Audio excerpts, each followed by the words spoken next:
कराची गुल प्लाजा में फिर से आग कैसे लग गई? आग इनिशियली बेसमेंट में लगी थी और आग की नौयत भी अच्छी थी। विजिबिलिटी बहुत ज़्यादा मुतासिर थी। बेसमेंट से मिलने वाली लाश किसकी है?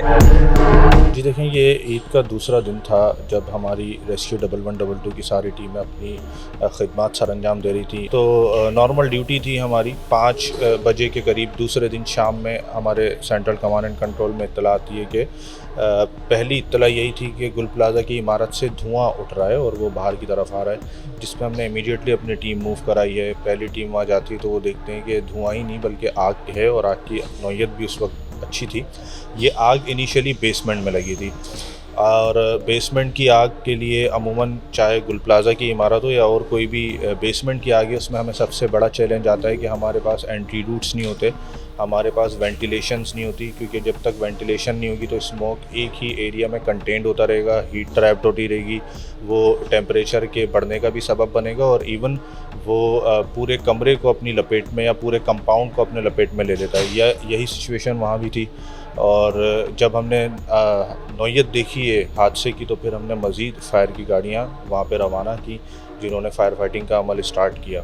लेकिन फिर भी बहुत वक्त गुजर जाने के बावजूद हमने अपने स्मोक इजेक्टर्स फ़ैन लगाए। स्पेशलाइज्ड हमारे पास वैक्यूम फ़ैन्स होते हैं, इस तरह की सिचुएशन में यूटिलाइज़ होते हैं, जो कि स्मोक को किसी भी कंपाउंड से खाली कर रहे होते हैं। बट चूँकि वो फिर मैं बताऊँगा कि बेसमेंट था, उधर कहीं भी वेंटिलेशन जिसे आप रोशनदान कह लें या खिड़कियाँ कह लें वो नहीं थी, तो इस वजह से स्मोक भी बड़ी मुश्किलों से बाहर आ रहा था। फिर हमने फ़ैसला ये किया कि हम पहली मंजिल से जाके जो पहली मंजिल का ग्राउंड होगा उसमें होल्स करेंगे, वेंटिलेशन डक्ट्स बनाएंगे और उसके बाद हर उस डक्ट पे दोबारा से हम वेंटिलेशन फ़ैन लगाएंगे, स्मोक इजेक्टर्स लगाएंगे और जब स्मोक ख़त्म होगा उसके बाद दोबारा फायर फाइटिंग करेंगे, क्योंकि आग की सूरत हाल में जो सबसे बड़ा कातिल और सबसे पहला जो डेंजर है वो स्मोक ही होता है। वो इवन रेस्क्यूअर के लिए हो या फिर वहाँ पे कोई विक्टिम है तो उसके लिए हो। और जब तक स्मोक है तो विजिबिलिटी भी ज़ीरो होती है। बेसमेंट जैसी सूरत हाल में जहाँ बिल्कुल अंधेरा है तो ज़ाहिर है आग बुझाने में या फायर फाइटिंग के अमल में हमें बड़ी मुश्किलात थी। हमने डक्ट बना के हमने वेंटिलेशन शुरू की, धुएँ की थोड़ी सी मिकदार कम हुई, हमने दोबारा फायर फाइटिंग शुरू की। एहसान साहब, मुझे ये बताइएगा, इतना सब कुछ किया, बड़ी एफर्ट आपने की, ठेकेदारी भी आपके साथ थे, तो ये हुआ कैसे? बुनियादी तौर पे जो आप लोगों की टीम, बाकी इदारों की टीमें भी अंदर दाखिल हुई, कुछ मालूम हो होगा इब्तदाई तौर पर क्या हुआ, कैसे इतनी बड़ी आग दोबारा लग गई कि इतनी मेहनत से उसको दोबारा बुझाना पड़ा, और ये भी क्लियर करिए कितना वक्त लगा इस मुकम्मल प्रोसेस में? देखें, कोई ना कोई ह्यूमन इंटरवेंशन उसमें ज़रूर है तो आग लगी। मिसाल के तौर पे शॉर्ट सर्किट है तो यानी वहाँ पे मामूलात ज़िंदगी चल रहा है, बिजली है तो शॉर्ट सर्किट से लग गई, या फिर ये कह लें कि वहाँ पे किसी ने शरारत की है, माचिस की तीली इस्तेमाल कर ली या सिगरेट इस्तेमाल कर ली तो लगी। तो वहाँ तो इस तरह का कुछ भी नहीं था ना, कोई इंटरेक्शन ही नहीं थी। चारों तरफ से बैरिकेड की हुई थी, बिल्डिंग पूरी तरीके से सील थी और पुलिस इंतज़ामिया और दीगर इंतज़ामिया, डिस्ट्रिक्ट एडमिनिस्ट्रेशन बिल्कुल अलर्ट थे कि वहाँ से किसी को आने जाने नहीं देना। तो ये बड़ा हमारे लिए चैलेंज था कि ये आग फिर लग कैसे गई है। हमें यही सीट ऑफ फायर को टारगेट करना था कि जब तक हम बेसमेंट में सीट ऑफ फायर को जब तक पहुंचेंगे नहीं, हमें नहीं पता लगेगा। फिर चीफ ऑपरेटिंग ऑफिसर हमारे रेस्क्यू 1122 के डीजी रेस्क्यू की हिदायत पे हमने हमारी स्पेशलाइज्ड रिस्पांस टीम वहाँ भेजी, जिनका आपने खुद देखा कि वो फुल गियर इक्विपमेंट के साथ बेसमेंट तक गए और उन्होंने जाके सीट ऑफ फायर टारगेट की।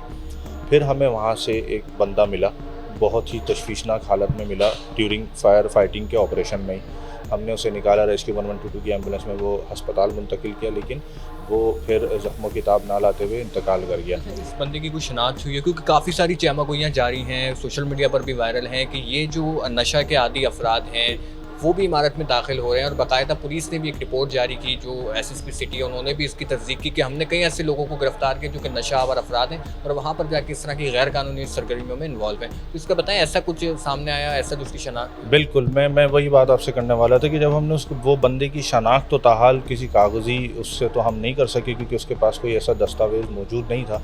अलबत्ता उसका अपरेंटली जो उसकी शक्ल सूरत थी वो यही बता रही थी कि वो ड्रग एडिक्ट है। पुलिस हमारे साथ थी, डिस्ट्रिक्ट एडमिनिस्ट्रेशन, डीसी साहब हमारे साथ थे, ये तमाम इदारे मिलकर उस पूरे ऑपरेशन में देख रहे थे। उसके बाद वहाँ से 4 से 5 मुश्तबा अफराद को पुलिस ने हिरासत में लिया। पता ये लगा गैर मुसद्दिक़ा ज़राए से, और यही बातें हमें भी सुनने को मिली जो कि पुलिस ने जो कैप्चर किया था जिन लोगों को, उन लोगों ने, कि हम वो हीरोइनची थे, वो ड्रग एडिक्ट थे और वो फिर अंदर जाके कोई ना कोई सामान किसी भी ज़रिए से, ऑल्दो कि वहाँ पुलिस पूरी सिक्योरिटी दे रही है लेकिन इतना ही बड़ी इमारत है, कहीं ना कहीं से वो रास्ता निकाल ही लेते हैं और जाके सामान चोरी कर रहे थे। और चोरी करने के दौरान में उन्हें रोशनी की कोई ज़रूरत पड़ी या उन्हें कोई सामान ऐसा दिखा जो शायद उनको लगा कि जिसकी वजह से उन्हें लाइट अप करना चाहिए, तो वो आग उनकी इस हरकत से लगी, जो अब तक की सूरत हाल सामने आ रही है। जो 4 बंदे थे उन्हें पुलिस ने अरेस्ट भी किया है, उनको इंटेरोगेट भी कर रही है और अपेरेंटली अभी तक हमारा जो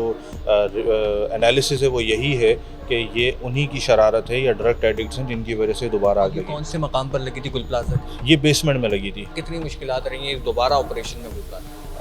वो इस टेम्परेचर के हवाले से अगर मैं आपको बताऊं ना, तो टेम्परेचर इस बार हमें चैलेंज इतना नहीं था। उसकी रीज़न ये है कि ये जो आग थी ये बेसमेंट के इस बार लोकल एरिया में नहीं, लोकल एरिया पे थी ना, जस्ट बेसमेंट तक महदूद थी।